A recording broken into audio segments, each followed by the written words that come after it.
kita. Setuju saya kalau begitu. Ya, setuju. Baik ya, siap belajarnya. Lagi sekali shalom semua. Terima kasih komunitas Persekutuan Doa Jalan Lumajang di Jakarta. Kita dapat kesempatan untuk boleh belajar bersama-sama saat ini. Puji Tuhan. Ya, terima kasih untuk kepercayaannya. Kalau nggak salah untuk ketiga kali ya saya ada di PD Lumajang ini, atau 2 kali saya lupa.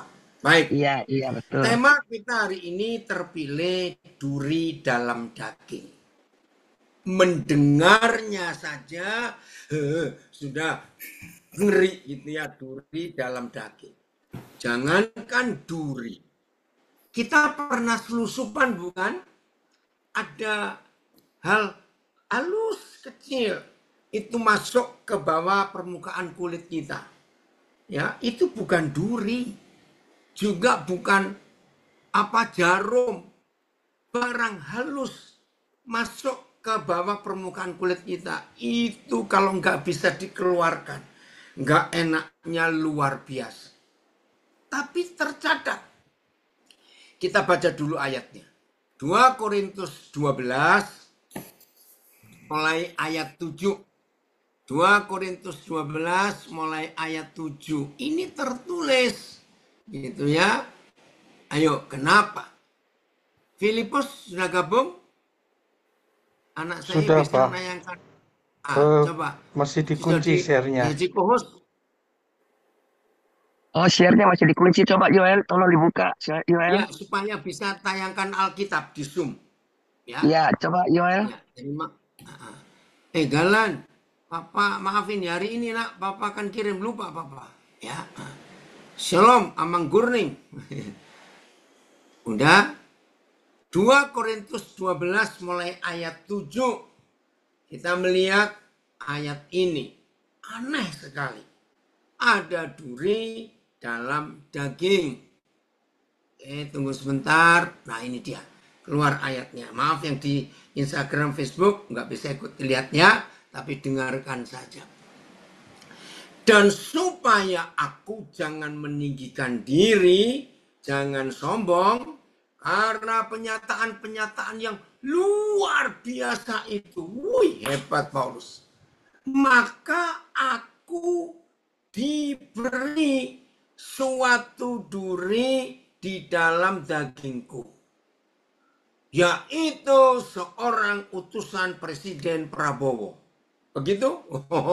Kalau utusan presiden datang menemui kita, wah, pasti dapat proyek itu.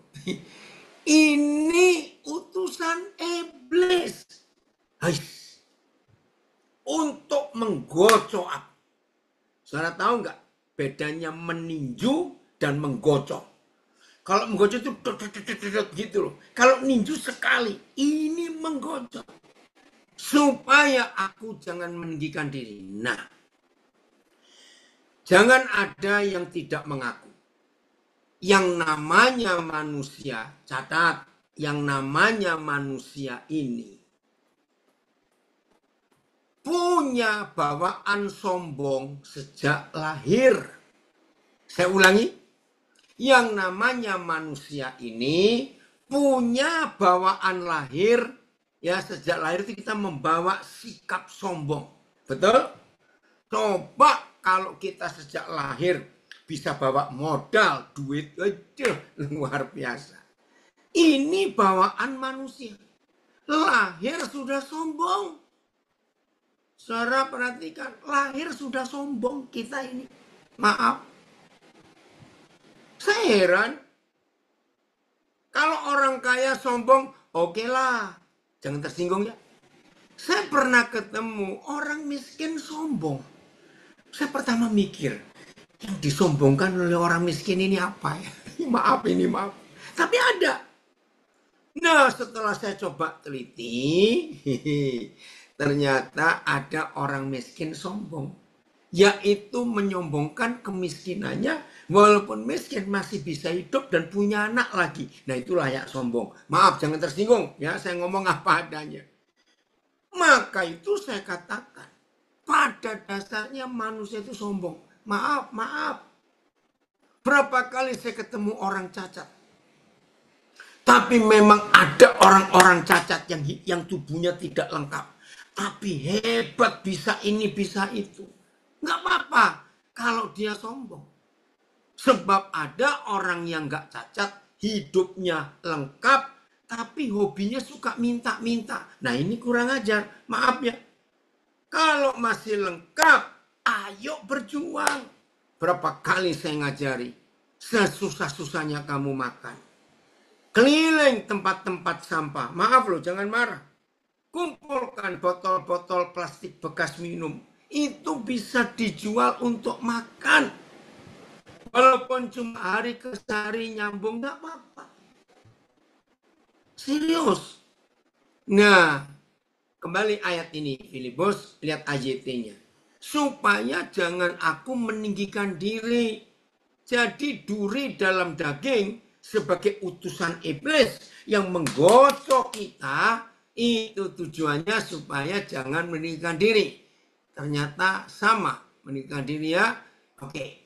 Untuk menjaga agar aku tidak terlalu berbangga atas pernyataan-pernyataan yang luar biasa itu, maka sebuah duri diberikan dalam dagingku, yaitu utusan iblis. Ini pakai kata untuk menyusahkan aku. Menyusahkan. Ya, untuk menggocok. Supaya aku tidak meninggikan diri. BIS. Tetapi, supaya saya jangan terlalu sombong. Karena penglihatan-penglihatan yang luar biasa itu.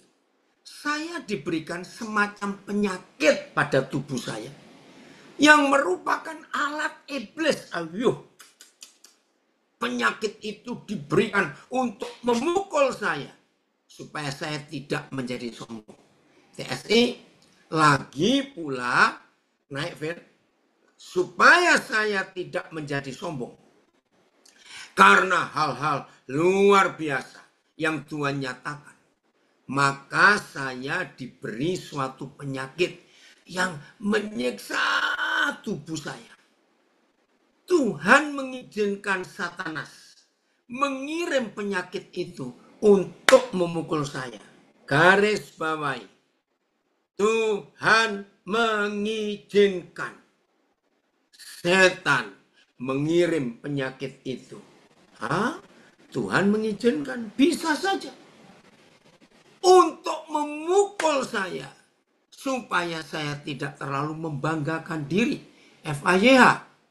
Ayolah saudara, kita hidupi kebenaran ini. FAYH.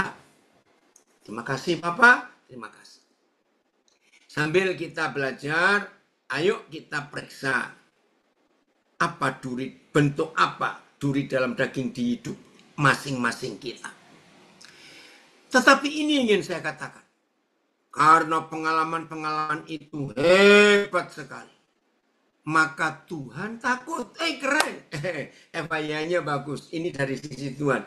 Maka Tuhan, Papa di surga takut. Takutnya keren loh. Kalau saya menjadi besar kepala olehnya. Ya, menjadi besar kepala karenanya. Karena apa saudara? Gak ada yang meragukan. Rasul Paulus, saudara kita yang satu ini memang hebat pemakaian Tuhan di hidupnya. Gak ada yang meragukan. Saya bangga. Tapi tetap manusia yang bisa sombong. Maka itu supaya tidak menyombongkan diri. Supaya gak besar kepala. Karena hebatnya Tuhan memakai. Jadi diberikanlah kepada saya suatu penyakit yang sampai sekarang menjadi duri di dalam dagingku. Yaitu utusan iblis. Lagi, sabar dulu ya. Papa kirim nanti. Yaitu utusan iblis untuk menyakiti dan mengganggu saya. Ini terjemahnya keren.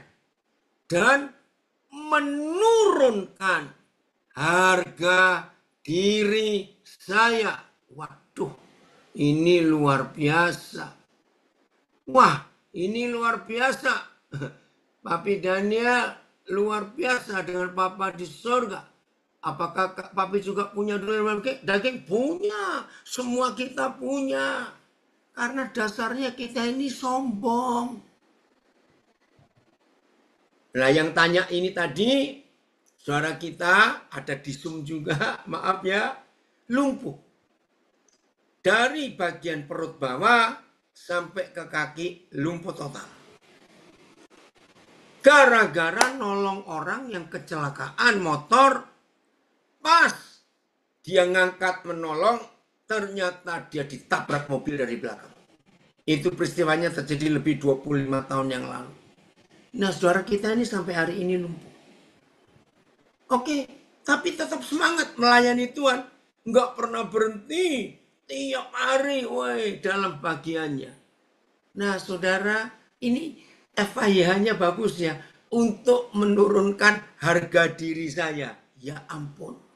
Menurunkan harga diri. Nah, tapi gini ya, maaf. Kalau saudara dan saya, ya, betul-betul mau diproses seperti ini, percayalah setan itu. Woi, Ibu Lili Sentosa, apa kabar? Lagi muncul. Ya, kalau kita mau menerima seperti ini, hasil hidup itu akan luar biasa. Sungguh. Sehingga hanya nama Yesus yang dipermuliakan. Bukan kita, bukan. Tapi nama Kristus Yesus. Eli, komennya Firman ya, awas kamu. Nah, betul ya, saya baca lagi Eva-nya ini bagus. Tetapi ini ingin saya katakan. Karena pengalaman-pengalaman itu hebat sekali. Maka Tuhan takut. Ini loh keren. Tuhan takut. Kalau kita ini menjadi besar kepala. Karena hebatnya Tuhan memakai kita. Jadi diberikanlah kepada saya suatu penyakit yang sampai sekarang menjadi duri di dalam daging. Yaitu utusan iblis untuk menyakiti dan mengganggu saya. Dan menurunkan harga diri saya. Wih, luar biasa. Ya ini, Bayu yang papa baru diskusi. Bisa penyakit, bisa masalah. Termasuk yang kamu hadapi. Maka itu jangan lari dari fakta itu. Itu duri dalam dagingmu. Nggak harus sakit fisik. Apa saja. Ya, siap, awas kamu melarikan diri. Ya, ini cara Tuhan membentuk kita. Terus lihat ayat yang ke-8. Masih 2 Korintus 12. Apa usaha Paulus dalam kondisi seperti itu? Apa usaha Paulus? Lihat. Tentang hal itu. Tentang utusan iblis yang membuat Paulus harus turun harga dirinya supaya nggak sombong. Tentang hal itu sudah 3 kali aku berseru. Bayangkan, seorang hamba Tuhan sehebat Paulus 3 kali berdoa kepada Yahweh supaya utusan iblis itu mundur daripadaku karena menderita luar biasa. Mengenai hal itu, aku memohon kepada Yahweh sebanyak 3 kali. Agar hal itu meninggalkan aku. TSI-nya. Sudah 3 kali saya memohon kepada Yahweh. Supaya dia menyembuhkan saya dari penyakit itu. Nggak sembuh. Orang-orang agamawi, ya. Nihao saya kunyang, tapi orang-orang agamawi, kalau melihat ada seorang rohaniawan sehebat Paulus, punya penyakit gak sembuh-sembuh, pasti jawab pertanyaannya, dosa apa dia kira-kira ya? Dosa apa? Ini jahat sekali. Sepertinya yang ngomong gak pernah buat dosa saja, bertobat kalau ada orang seperti itu. Masa Paulus ada yang kurang di mata Tuhan, sehingga doanya 3 kali gak dijawab? Ayat yang ke-9. Jawab, Tuhan jawab. Tapi jawabannya tidak seperti yang Paulus inginkan. Dijawab. Tetapi jawab Yahweh kepadaku. Nah, dijawab toh. Itu dia. Jadi nggak dijawab. Cuma jawabannya beda dengan yang diharapkan. Tetapi Yahweh menjawab, cukuplah kasih karuniaku bagimu Paulus. Sebab justru dalam kelemahanlah kuasaku menjadi sempurna. Sebab itu terlebih suka aku bermegah atas kelemahanku. Weh. Sebab itu aku terlebih suka bermegah atas kelemahanku, atas penyakitku ini, atas duri dalam dagingku, atas aku direndahkan, aku bermegah. Supaya kuasa Kristus turun menaungi aku. TSI-nya. Aduh, luar biasa Bing An. Ya, saya Kunyang. Tetapi Yahweh menjawab, kebaikan hatiku Paulus sudah cukup bagimu. Karena kuasaku menjadi sangat nyata. Ketika kamu lemah Paulus. Akhirnya Paulus memutuskan. Biarlah keputusan saudara kita Rasul Paulus ini jadi keputusan kita bersama. Jadi ini keputusan Paulus. Keren. Jadi jauh lebih baik saya membanggakan kelemahan-kelemahan saya. Supaya makin terasa kuasa Kristus melindungi saya. Maaf, ini kan gila. Bangga. Biarin. FIA-nya, Phil. Ayat yang ke-9 ini. Ini loh. Murid-murid Yesus yang berkenan. Ya. Rela. Nggak apa-apa. FIA.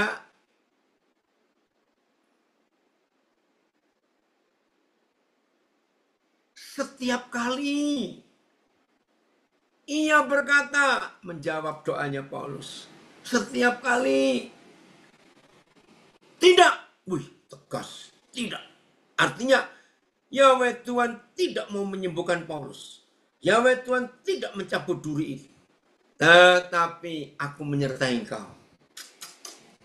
Hanya itu yang kau perlukan. Paulus, kuasaku dapat diperlihatkan dengan jelas di dalam orang yang lemah.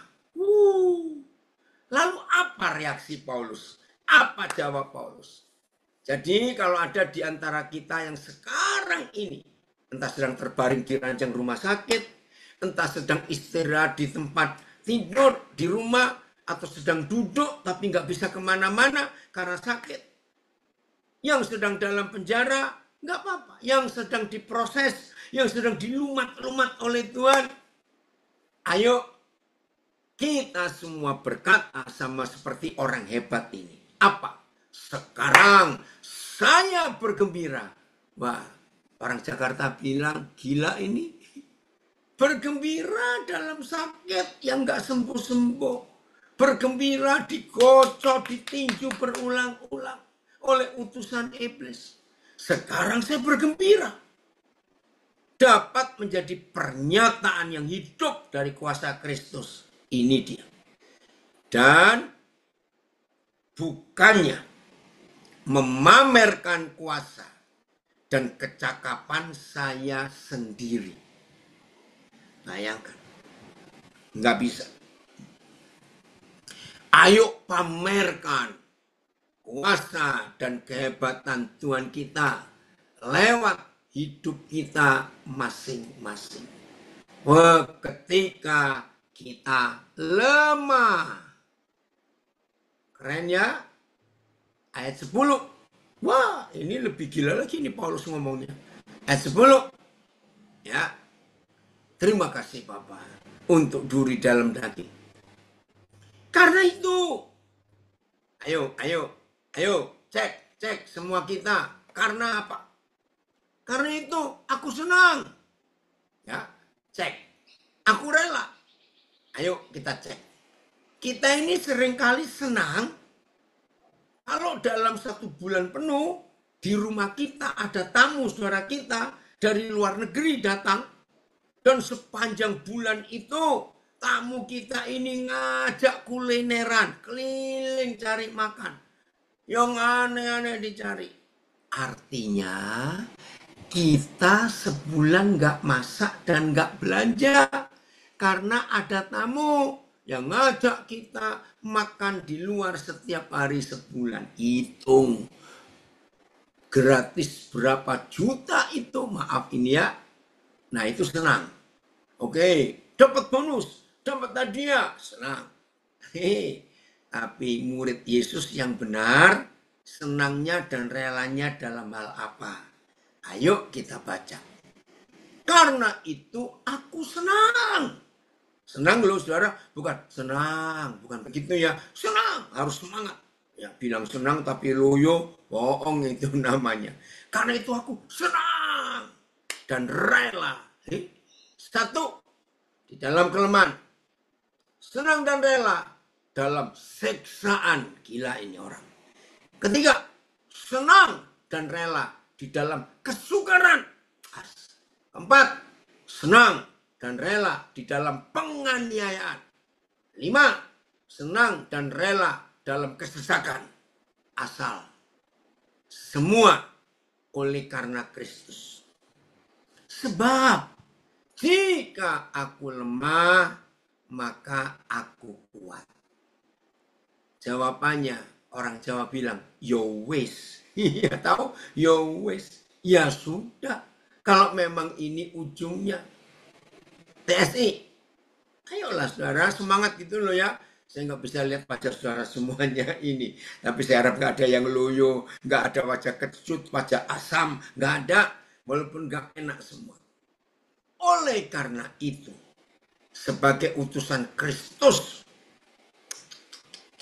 saya sudah belajar merasa senang ketika mengalami kelemahan, penghinaan, kesusahan, penganiayaan, maupun kesengsaraan. Nggak enak semua. Tapi sudah belajar. Haleluya. Sebab justru di saat lemahlah saya benar-benar mendapat kekuatan. Haleluya. Begitu caranya. Haleluya. FIA. Keren ya. Jadi kalau ada yang nggak suka khotbah saya ini, langsung lapor ke hostnya PD Jalan Lumajang. Yang milih tema bukan saya. Maaf, guyon saja. FMD. Coba FMD-nya dulu, ingin tahu. Ya udah. Oh.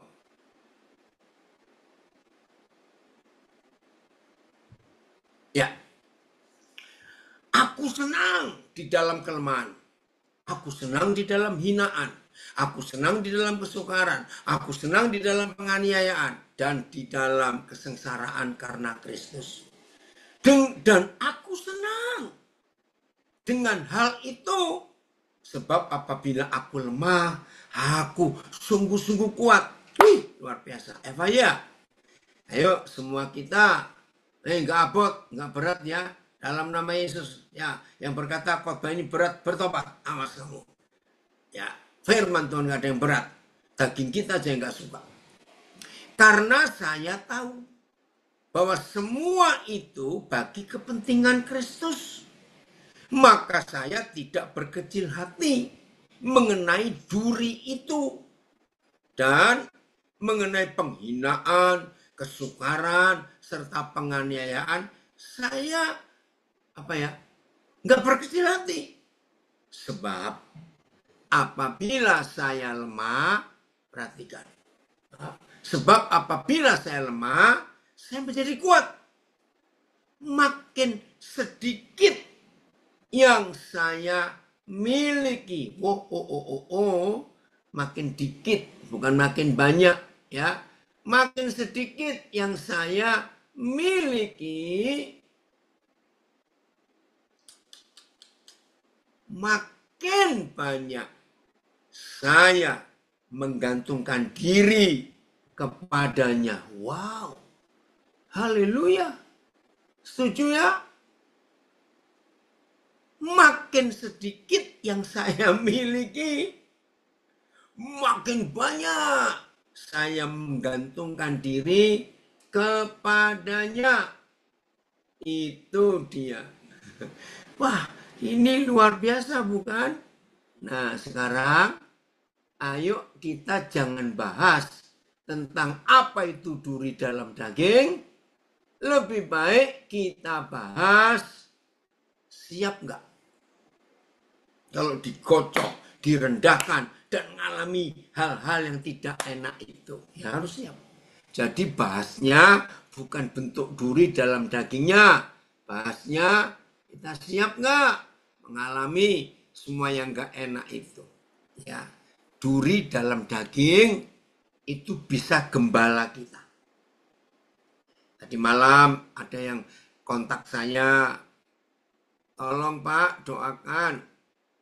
Minggu pagi tadi habis kebaktian, kami suami istri dihakimi dan disidang oleh gembala saya di depan jemaat. Terus saya tanya, kalian salah tidak? Enggak, ya sudah.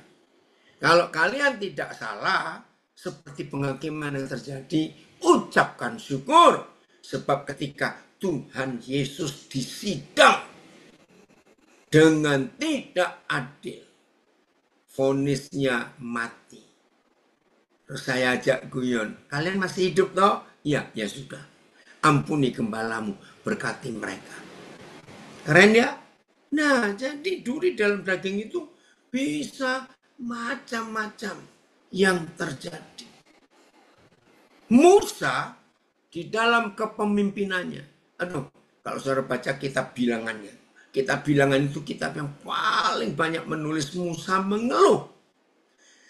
Bukan karena dia salah, tidak.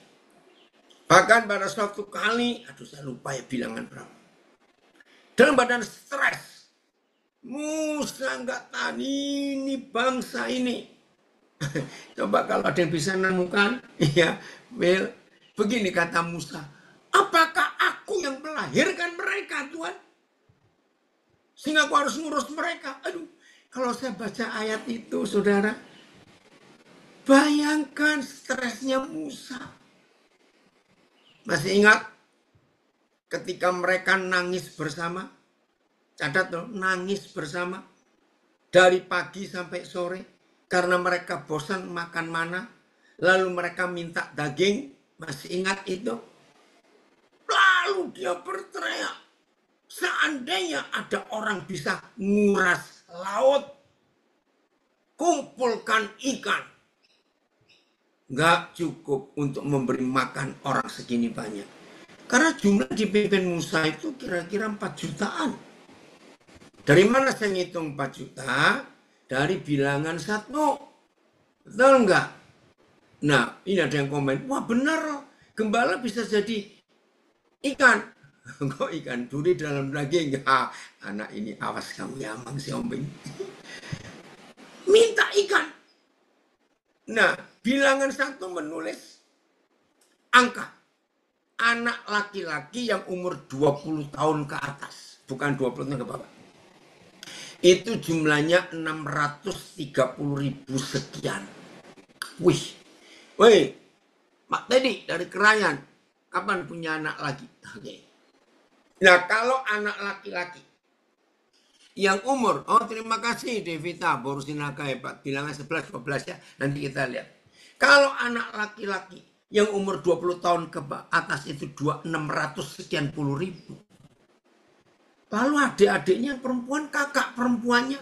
Lalu orang tua mereka, kakek nenek mereka. Woi, kira-kira 4 juta, saudara. Bayangkan 4 juta orang nangis bersama. Kalau paduan suara, choir, merdu. Ayo, siapa punya pengalaman? Punya anak 1, nggak tahu hari itu. Lili, apa kabar? Punya hari itu anak kita di rumah minta sesuatu nggak dituruti, terus sekian jam rasanya. Saudara bayangkan ini 4 juta orang nangis bareng hanya minta daging. Ini istilah saya, kalau Musa nggak punya tekanan darah tinggi sudah lumayan. Kalau dia punya tekanan darah tinggi langsung stroke. Ditangisi orang segitu banyak minta daging dan Musa nggak bisa apa-apa.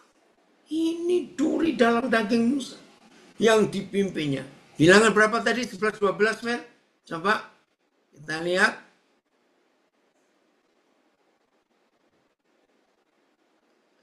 Makasih, Baru Sinaga. Tunjukkan ayat itu.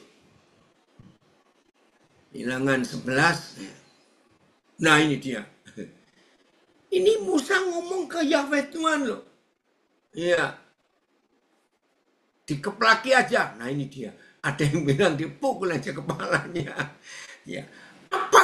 Akukah yang mengandung seluruh bangsa ini? Atau akukah yang melahirkannya? Ini Musa stres, saudara. Sudah nggak tahu lihat bangsa itu. Sehingga engkau berkata kepadaku, ini Musa. Pangkulah dia seperti pak pengasuh memangku anak yang menyusu. Berjalan ke tanah yang kau janjikan dengan bersumpah kepada nenek moyangnya. Saudara, jadi Musa emosi loh. Padahal Tuhan nggak ngomong begitu. Musa nggak disuruh mangku, nggak suruh nyusui. Tapi karena dia stres menghadapi bangsa sekurang ajar itu. Jadi jemaat ya minta di blender. Oke. Jadi jemaat, gembalamu bisa jadi duri dalam dagingmu. Hai gembala. Saya ngomong apa? Oh ya betul. Hai gembala, jemaatmu bisa jadi duri dalam dagingmu. Ya toh? Ya udah. Terima saja. Tapi Papa di surga itu luar biasa. Tetap menjawab. Maka datanglah angin kencang sekali. Nggak tahu dari mana itu. Baca nanti. Jutaan burung puyuh. Ya bersyukur saja. Jutaan burung puyuh. Tiba-tiba dibawa angin. Jatuh di depan mereka semua. Wow. Pesta daging burung puyuh mereka hari itu. Tapi yang geli. Tercatat juga.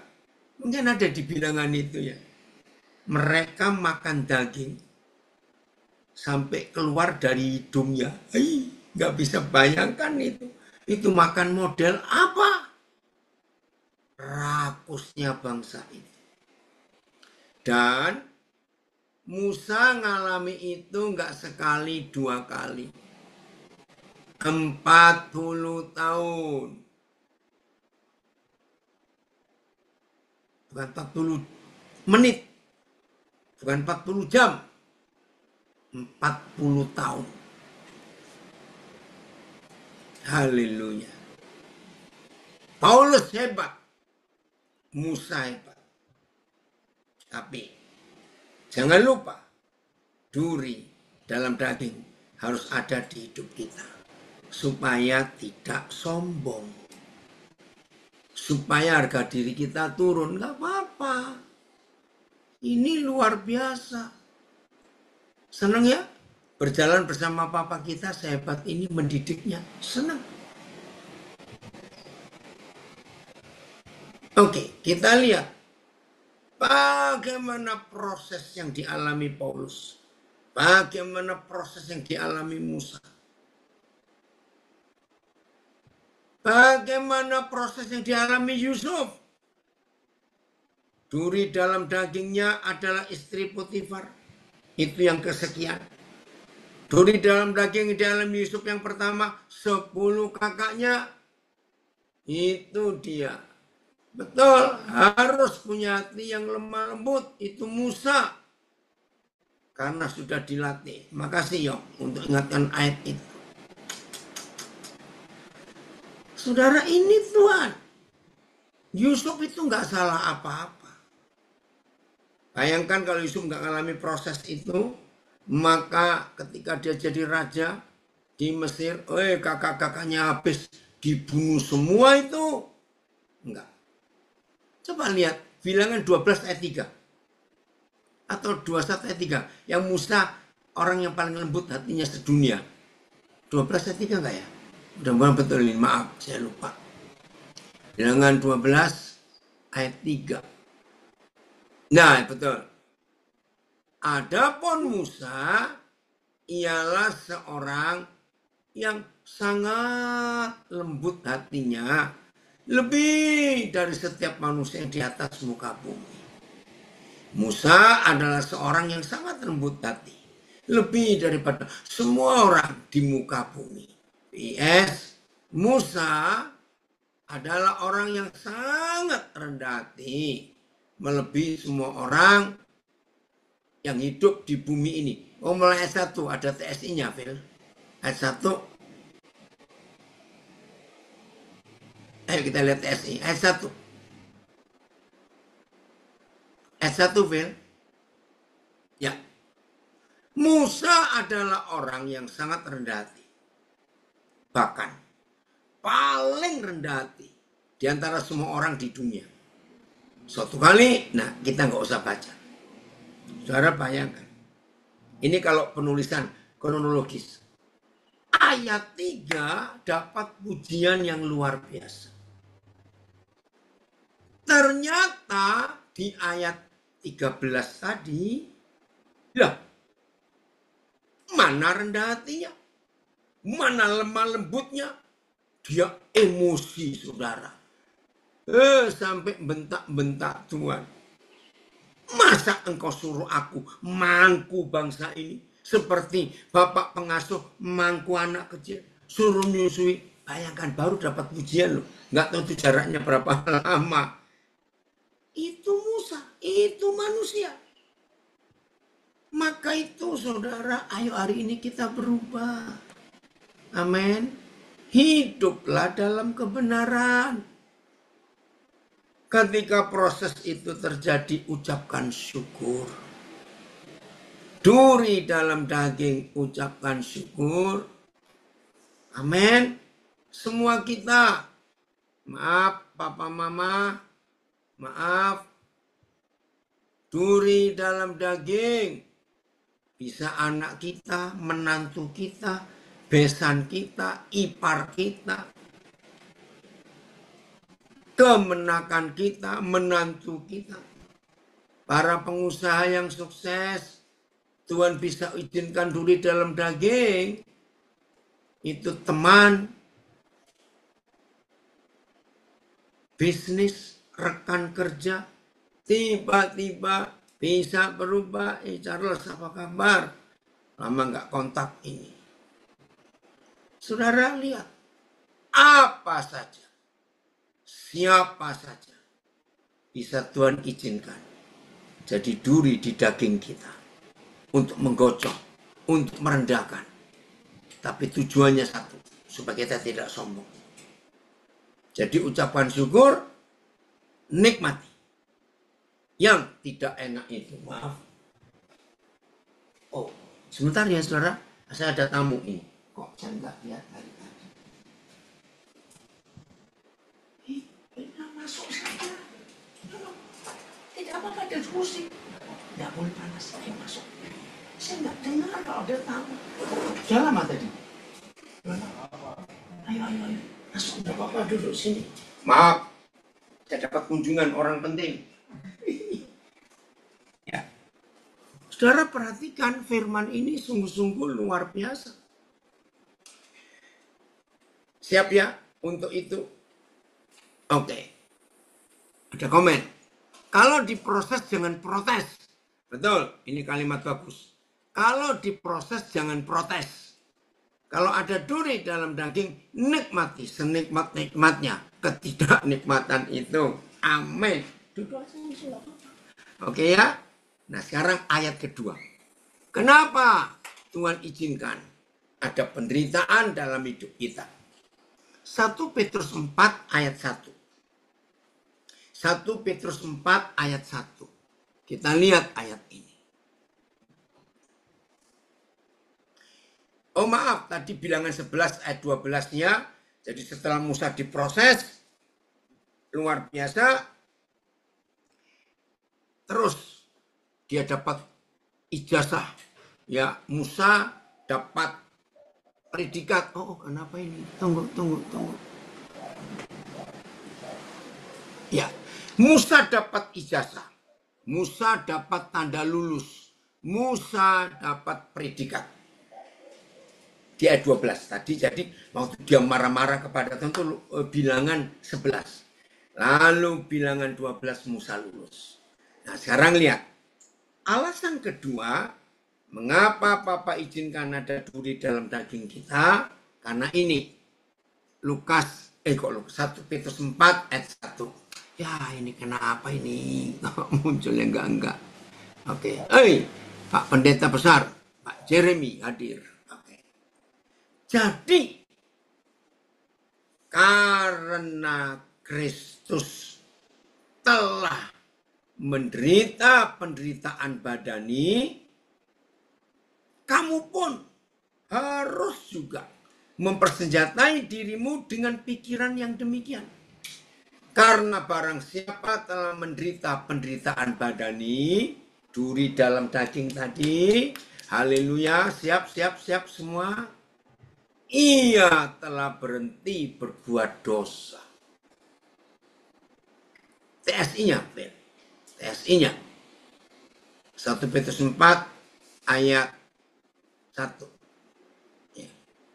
Jadi, karena Kristus sudah menderita untuk kita, ketika dia hidup sebagai manusia biasa di dunia ini, hendaklah kamu menguatkan diri dengan pikiran yang sama seperti pikiran Kristus.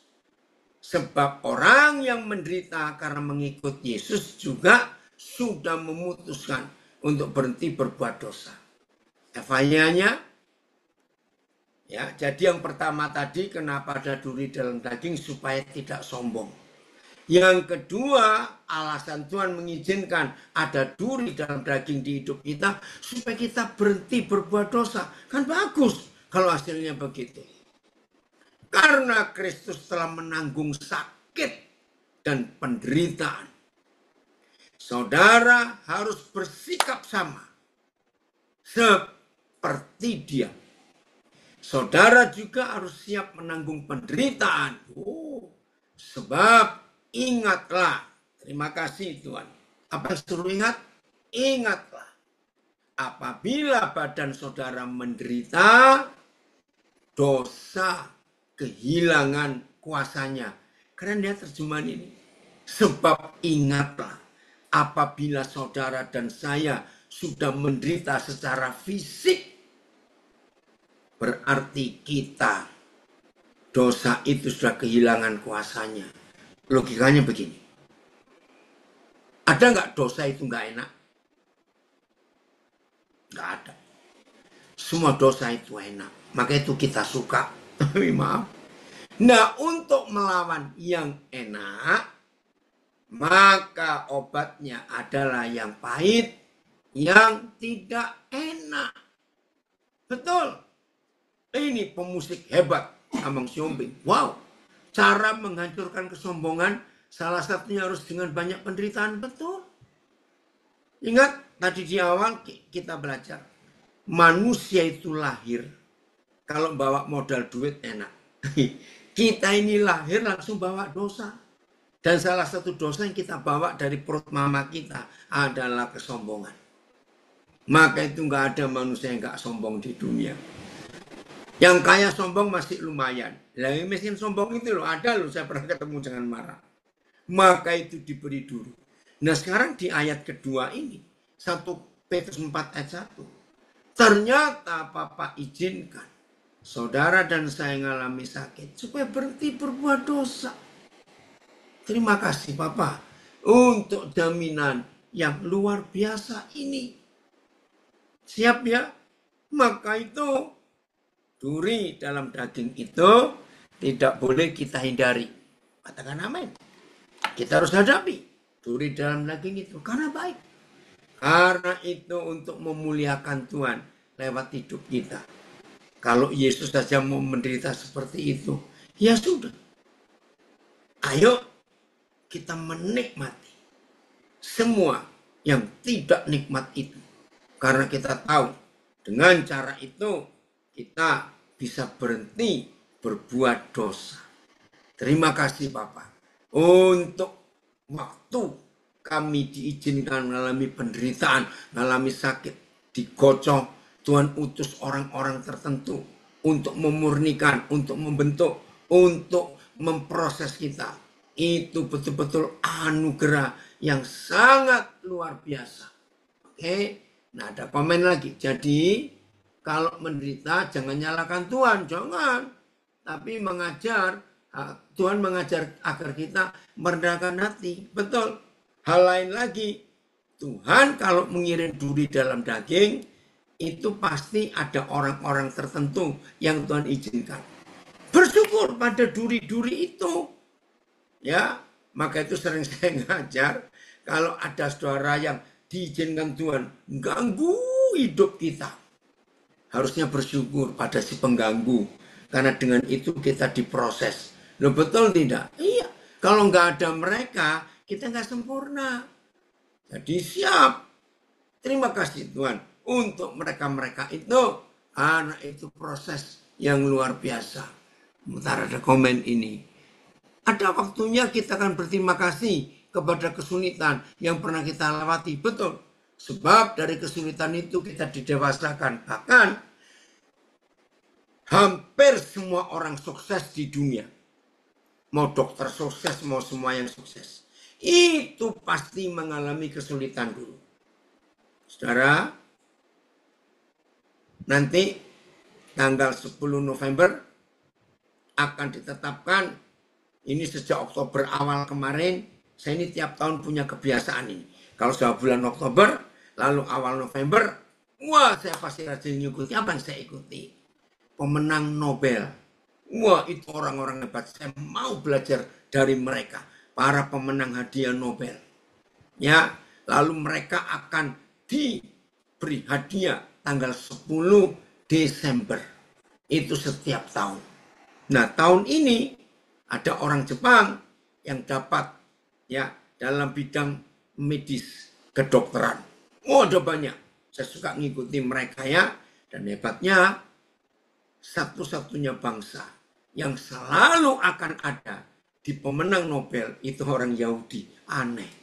Padahal orang Yahudi itu jumlahnya paling dikit sedunia. Saudara tahu nggak? Penduduk Jakarta jauh lebih banyak dari penduduk orang Yahudi. Iya, tapi mereka menguasai teknologi, menguasai kimia, menguasai ekonomi, menguasai semua, termasuk menguasai senjata, menguasai keuangan. Kenapa mereka hebat? Ya sudah bayar harga.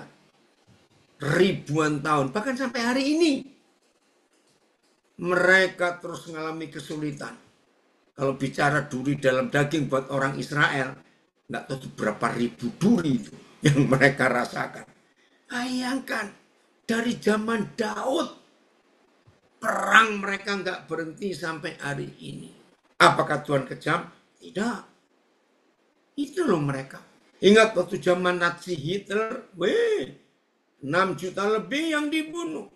Waduh, kalau kita ingat sejarah Holocaust, sejarah mereka disiksa di kem-kem kerja paksanya Hitler. Aduh, mereka digas. Mereka dibawa naik kereta. Ya tanpa AC, tanpa kipas angin, tanpa kursi. Di dalam kereta yang tertutup rapat. Berhari-hari perjalanan, gak dikasih air, gak kasih makan. Banyak yang mati. Begitu sampai di kem konsentrasi, mereka dikeluarkan. Berkata, ayo mandi, mandi. Wih, bayangkan mendengar kata mandi setelah berhari-hari. Bahkan dalam sejarah mereka saling minum kencing mereka sendiri karena nggak ada air. Begitu dengar kata mandi, bayangkan seperti kita kepanasan, lalu dengan suruh mandi. Mereka masuk ke kamar mandi yang luas dan di atas mereka seperti ada pancuran shower. Ternyata yang keluar bukan air, tapi gas cyanida. Bayangkan, mati kecekik mereka. Bukan cuma itu yang disiksa. Itu loh. Jadi kalau bicara orang Yahudi, yang tiap tahun pasti ada pemenangnya. Minimal satu, itu pasti ada. Saya nggak tahu gimana caranya. Nah, jadi kesulitan-kesulitan hidup, saya nggak tahu siapa yang komen tadi. Kesulitan-kesulitan hidup yang kita alami, percayalah menghasilkan kemuliaan yang luar biasa. Ayo kita lihat dari proses alam. Maaf, saya pakai ilustrasi pikiran anak kecil. Apa sih bedanya beling dan berlian sama B-nya? Yang satu pakai R, yang satu nggak pakai R. Beling dan berlian, maaf ini ya. Kan sama-sama beling-belingnya, kinclong. Ya, beling kalau kena sinar, berlian kena sinar.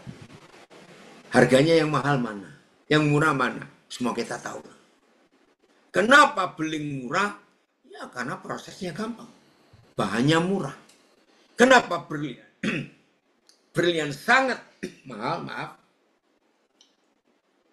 Karena prosesnya. Kesulitan yang dihadapi berlian miliaran kali lebih berat daripada yang dialami beling dalam proses. Ini bukti. Kerang bisa menghasilkan mutiara karena proses penderitaan yang begitu lama. Bagi yang belum tahu prosesnya jadi mutiara, aduh, itu kerang kelilipan. Tahu kata kelilipan? Jadi waktu kerang buka cangkangnya cari makan, kan di laut, di air, tiba-tiba ada sebutir pasir kecil masuk tanpa sengaja. Nah, butir pasir itu kan ganggu badannya kerang itu. Lalu karena kalau kita kelilipan, kan kita bisa pakai ibu jari dan telunjuk kita, terus angkat kelopak mata kita, terus kita tarik-tarik ya, supaya air mata kita keluar, dan kiranya kalau kita kelilipan bukan pasir loh. Kalau kelilipan pasir rusak mata kita. Kita kelilipan debu. Debu itu jauh lebih halus daripada pasir. Bayangkan, kelilipan pasir aja menderitanya kalau nggak keluar. Ini kelilipan pasir, kerang itu. Nggak punya jari untuk mengeluarkan. Maka badan mereka putar, gosok, mengerosi dinding kulit kerang bagian dalam. Jadilah gumpalan kecil, bulat, lonjong, nggak tentu. Makin mereka kesakitan. Sebab ketika mereka gosok itu makin besar. Seminggu, sebulan, setahun, nggak tahu berapa besar. Itu mutiara. Jadi kalau saudara pengen mutiara, hargai kerang yang menderita. Kalau saudara punya berlian, hargai penderitaan berlian ini dipres ribuan tahun. Dipres. Aduh, hasilnya luar biasa. Siap menderita? Siap nikmati duri dalam daging? Siap? Harus siap. Kalau tidak, kita rugi. Nggak akan ada kemuliaan dalam hidup kita. Oke, sebelum kita akhiri, saya kembalikan kepada host Ibu siapa tadi. Bisa nggak menambahkan sesuatu kenapa pilih tema ini? Lalu apa yang kita bahas ini masuk ke bagian mana? Boleh ya Ibu? Ayo kita semuanya ikut mendengar. Kenapa pilih tema ini? Karena tema ini banyak orang nggak suka, saudara. Ya toh? Nah sebentar. Ini Facebook, Instagram saya. Saya keluar dulu, pindah. Ayo, Ibu siapa tadi? Boleh Yang sih. Oh, Pak Isi, Iya, silakan. Ayo, Ibu. iya Pak. Kira-kira Jadi dari setelah, pelajaran ini mana? Kok nggak keluar videonya? Oke. oh iya, Iya. lupa. Terima kasih Oke. Pak Daniel. Jadi setelah tadi saya mendengar penyampaian tentang kebenaran firman Tuhan di awal itu sangat jelas banget ya.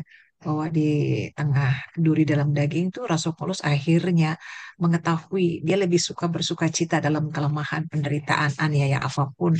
Sehingga dia bisa semakin menyatakan semakin mendemonstrasikan kuasa Allah lebih besar dari segalanya. Amin. Betul. Jadi sekarang saya merasa bahwa betul ya, bahwa duri dalam daging itu kita nggak usah minta-minta dilepaskan, dilalukan.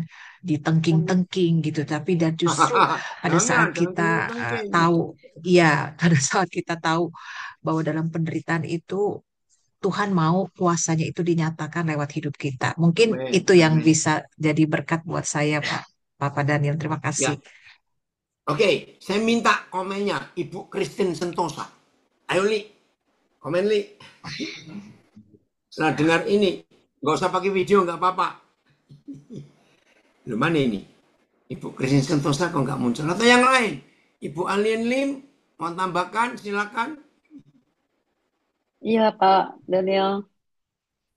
Terima kasih ya dari Australia jauh-jauh tetap komit untuk hadir hari ini, pagi hari ini dan sangat memberkati. Senang kok, saya diundang senang sekali.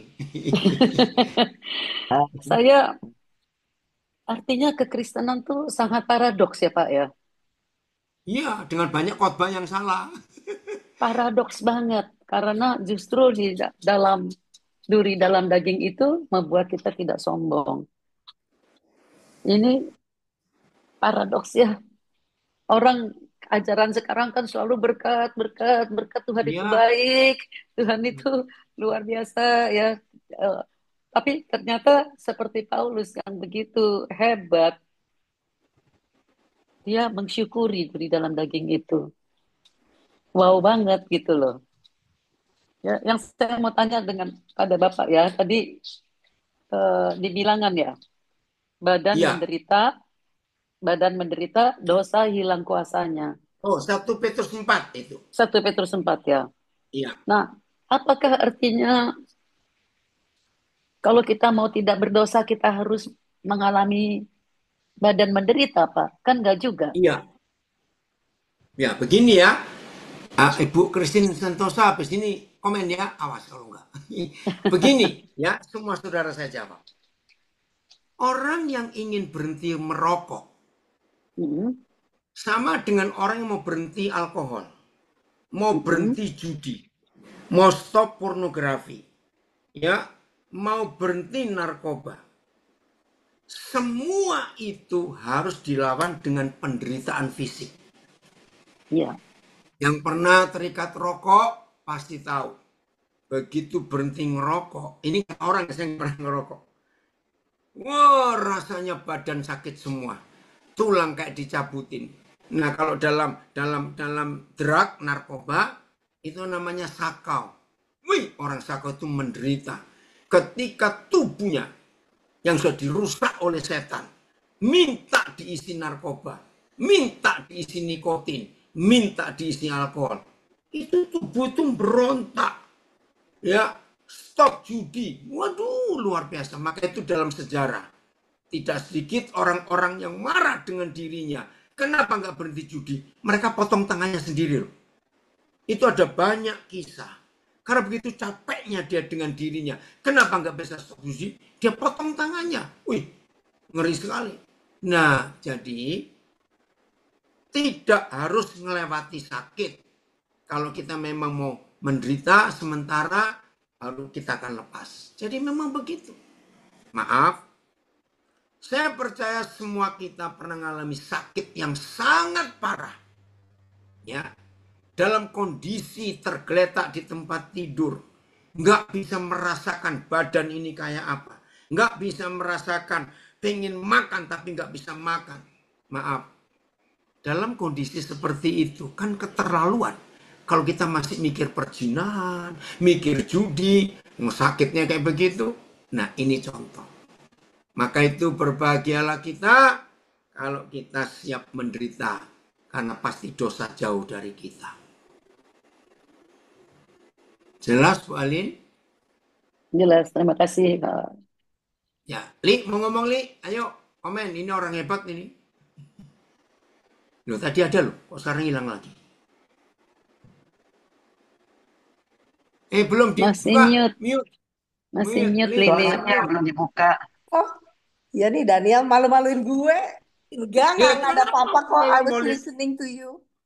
Aing nggak ada Ya, enggak apa-apa. Sharing aja supaya kenal. Aing nggak ngerasain tentang duri dalam daging. nggak ngerasain aja gitu. Apa dong, Dan? Ya, Ya banyak makanya sih. saya cerita, tadi kan sudah dengar. Banyak sih, tapi nggak tahu deh yang kalau duri dalam daging lately udah nggak punya sih. Bukannya soal apa Wih, sih hebat. maksudnya? Kayaknya bukan, maybe kalau ada kayak gitu ya, atau tetangga atau apa, itu pasti Saudara, ada something yang di kita gitu loh, yang harus diperbaiki kalau gue sih gitu. saudara. Kitanya Amin. harus Memang, ambil keputusan gitu ya Doda. ada sesuatu. Betul. Ya. Betul nih. Iya nggak Ya. mau. Jadi I don't want to go, nggak mau. Jadi nggak mau dikendalikan oleh itu gitu. Gue mau di atasnya. Amin. Kalau gue Iya, gitu. Jadi betul. ya it's Kenapa easier that kenapa way. saya minta Lili ini? Saya kenal dia dari September 83, Saudara. Hmm. Masih ramai sampai Iya hari ini Daniel, orangnya. Daniel masih bujang loh. Daniel masih ganteng, masih masih Jangan buka bukan ganteng, rahasia. tapi juga Jangan ganteng. buka rahasia. Isem tuh bilang salam tuh buat Daniel. Oh, Isem. Apa kabar, Isem? Iya. Oke ya. Iya, Ya udah. Oke, ya ada yang pokoknya gitu lain? lah Dan. Silakan. Thank you for coming. Ya. Hah? Oke, thank you. Ya. Ada lagi yang lain?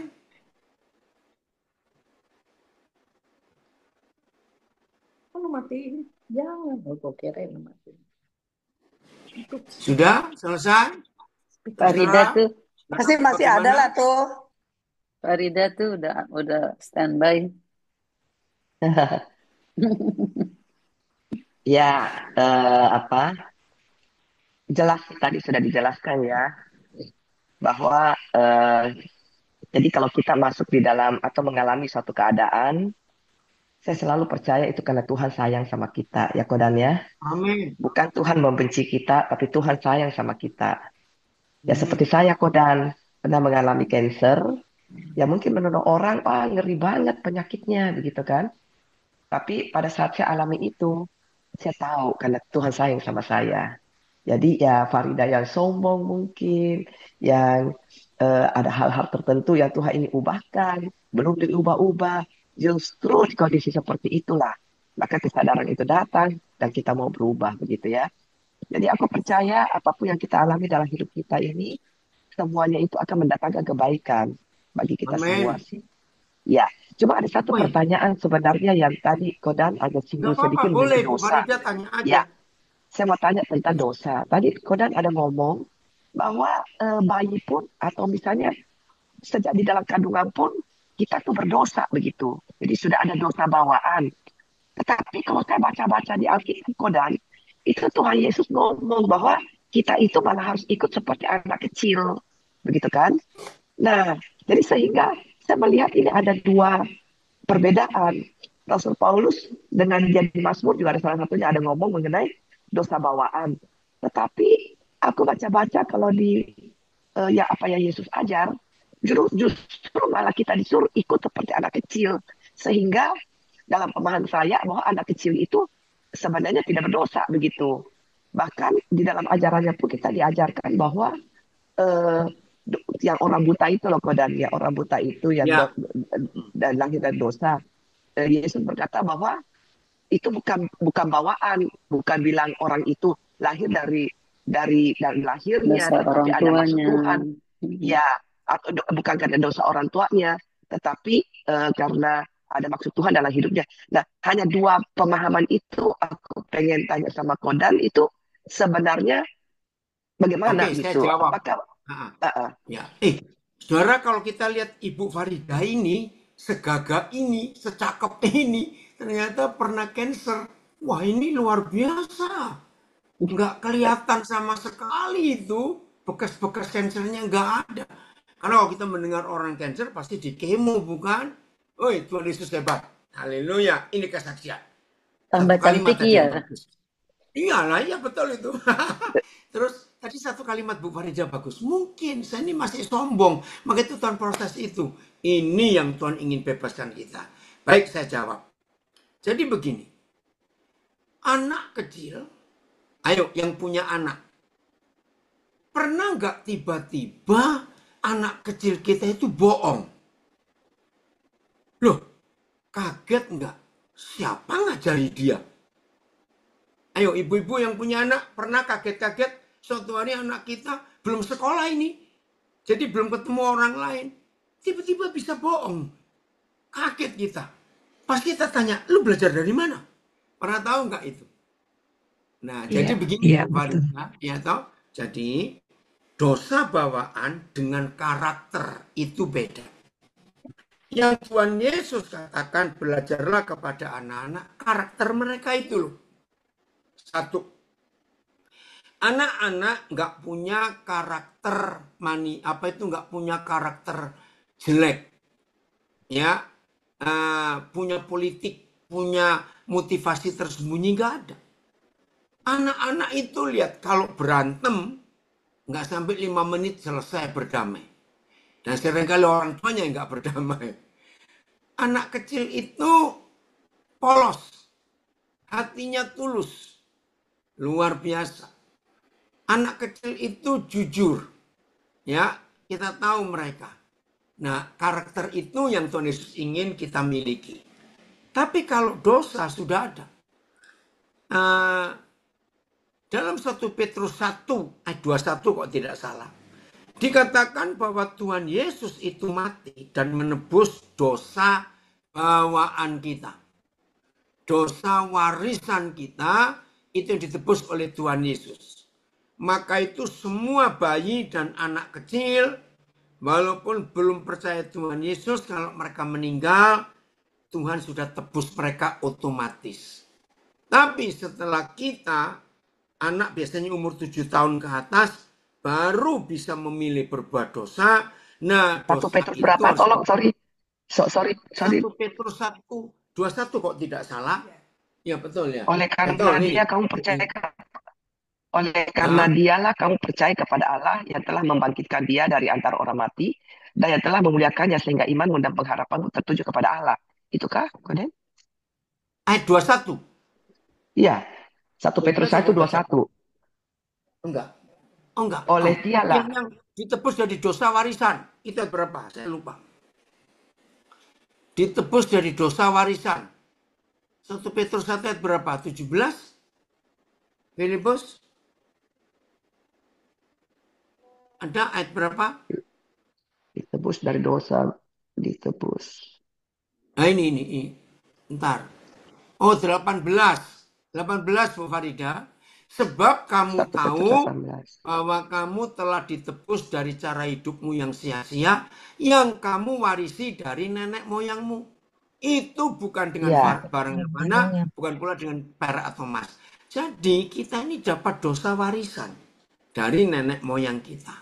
Nah, itu yang ditebus langsung oleh Tuhan Yesus.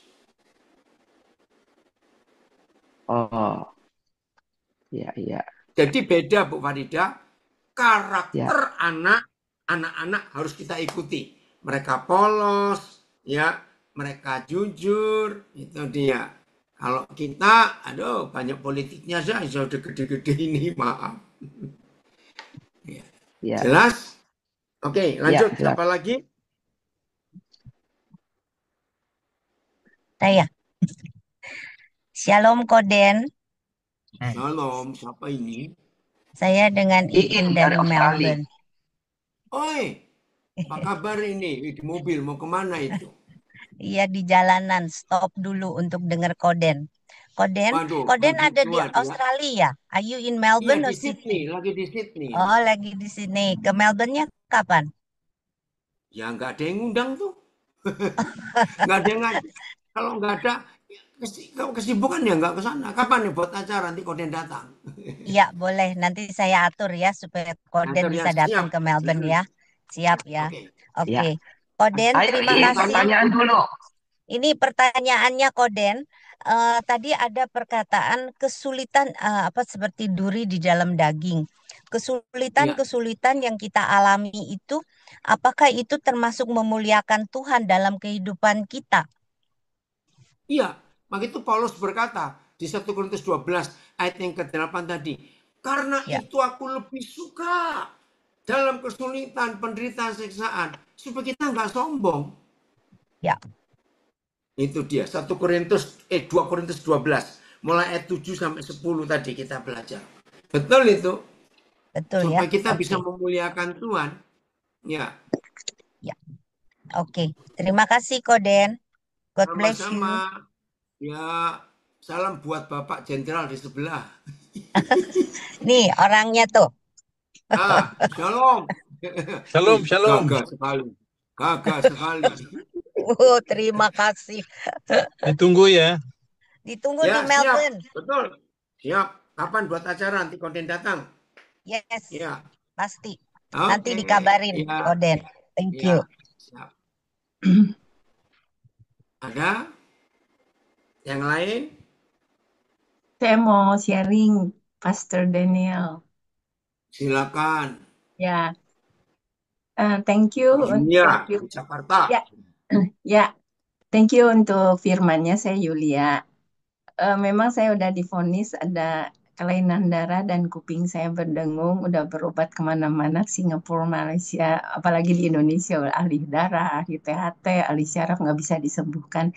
Justru firman ini yang menguatkan saya bersyukur Haleluya. Pastor mengingatkan kembali memang mengucap syukur yang seperti di Tesalonika bahwa mengucap syukur dalam segala hal.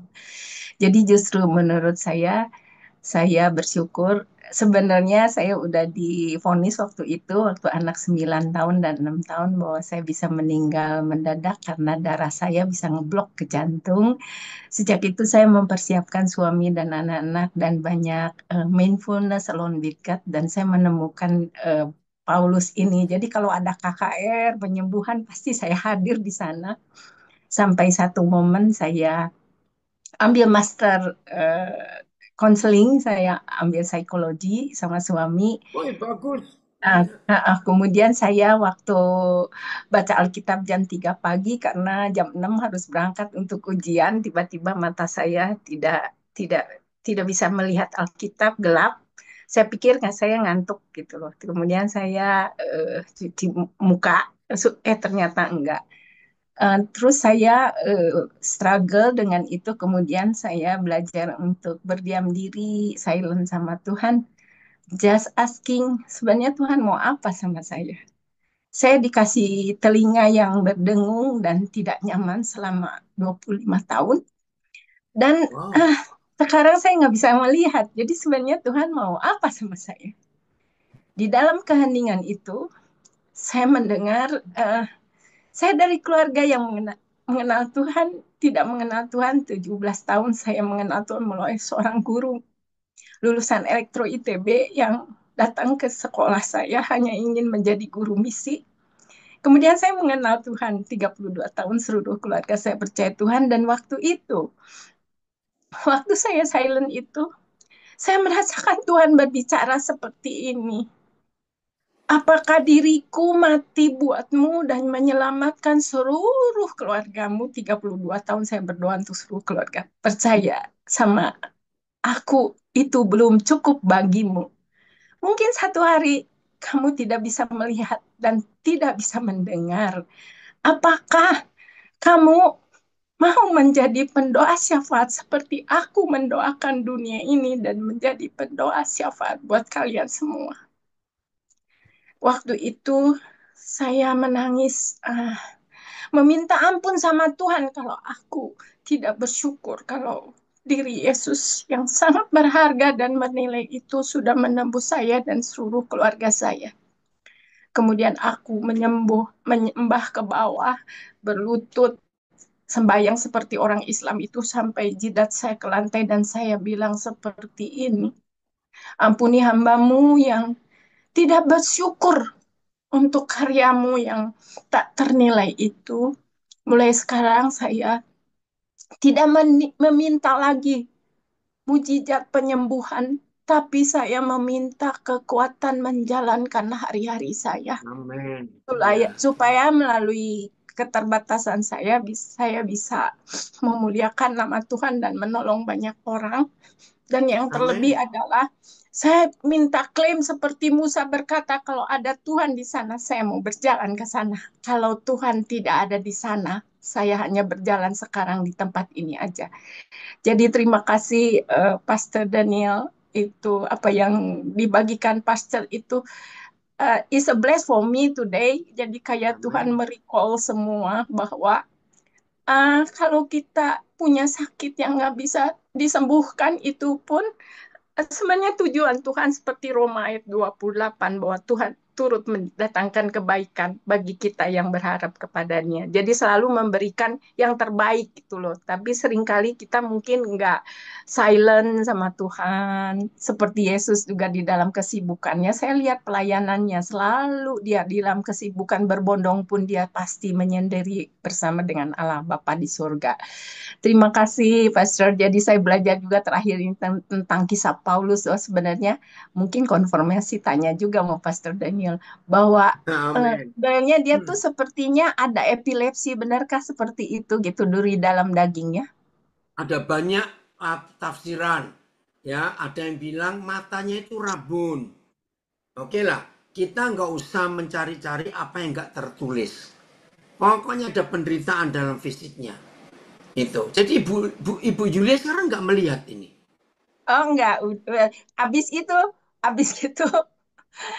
saya berdoa terus bisa melihat akhirnya. Oh, Jadi saya puji ngelihat Tuhan. apapun yang Tuhan ini kan sebenarnya kalau kita mau silent asking him and then maksudnya tenangkan hati, rest dulu gitu bersama dia, Ya. terus mindfulness sama dia, mau tanyakan Tuhan sebenarnya engkau mau apa, sebenarnya Tuhan pasti nyatakan sesuatu buat kita.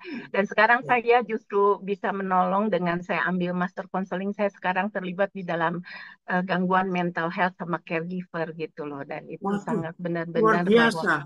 Nah, Tuhan di sebentar. Ibu dalamnya. Julia ini tergabung di PD Pastor Lumajang Deko. ini tidak? Ibu Lila tergabung di PD Lumajang nggak?